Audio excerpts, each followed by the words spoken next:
జగిత్యాలలో నూతనంగా నిర్మించిన టెంపుల్ శ్రీ లక్ష్మీ వెంకటేశ్వర స్వామి టెంపుల్కి అయితే నేను ఈరోజు వెళ్తున్నాను. మరి 5 డేస్ అయిందండి టెంపుల్ స్టార్ట్ అయ్యి. ఈరోజు అయితే విగ్రహ ప్రతిష్టాపన. సో చూడండి, ఇక్కడ అది దారిలో నడుచుకుంటూ వెళ్తున్నాను. ఈరోజు 5 డేస్ అయితే పూజలు పునస్కరించుకొని చూసారా, ఆవులు మీరు చూడొచ్చు. మరి చాలా పెద్ద సంఖ్యలో భక్తులు అయితే రావడం జరిగింది. మరి 5 డేస్ పూజలు అయ్యాక, యజ్ఞాలు అవన్నీ అయిన తర్వాత, అభిషేకాలు అయిన తర్వాత ఈరోజు విగ్రహ ప్రతిష్టాపన అయితే చేశారు. చూడండి, మనం టెంపుల్లోకి అయితే ఎంటర్ అవుతున్నాము.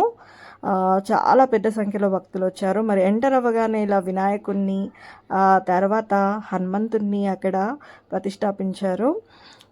తర్వాత ఏంటంటే ఈరోజు మరి 5 డేస్ కదా విగ్రహ ప్రతిష్టాపన అయింది. దాని తర్వాత మరి కళ్యాణం అయితే జరిగిందండి. సో నేను కళ్యాణం కూడా చూశాను. మీరు చూడొచ్చు, చూసారా, అక్కడ విగ్రహాలు అయితే మీకు కనిపిస్తున్నాయి.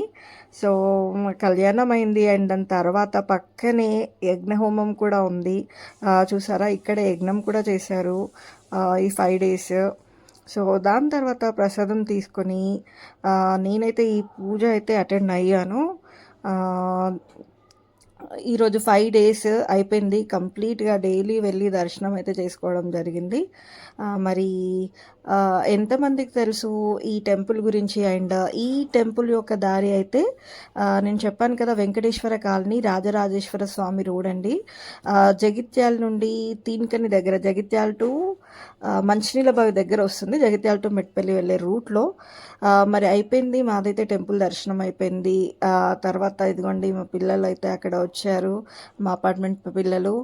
ఆ తర్వాత మేము ఇంకా అక్కడ అన్నప్రసాదం అయితే ఈరోజు అన్నదానం అయిందనమాట. భోజనాలు కూడా చేసి పిల్లలు అన్నారు, అక్క ఐస్ క్రీమ్స్ ఉన్నాయి కదా మంచిగా 10 రూపీస్కి అన్నారు. అరే అవును, చిన్నప్పుడు ఎప్పుడో 10 రూపీస్కి కొనుక్కున్నా, చాలా డేస్ అయింది. సరే చూద్దాంలే ఒకటి అని పైనుండి వేడిగా ఎండలు వస్తూ ఉంటే కింద చల్లగా ఐస్ క్రీమ్ తిందామని నేనైతే ఒక ఐస్ క్రీమ్ తీసుకొని ఇలా సరదాగా తినుకుంటూ ఇంటికి వెళ్ళిపోయాను.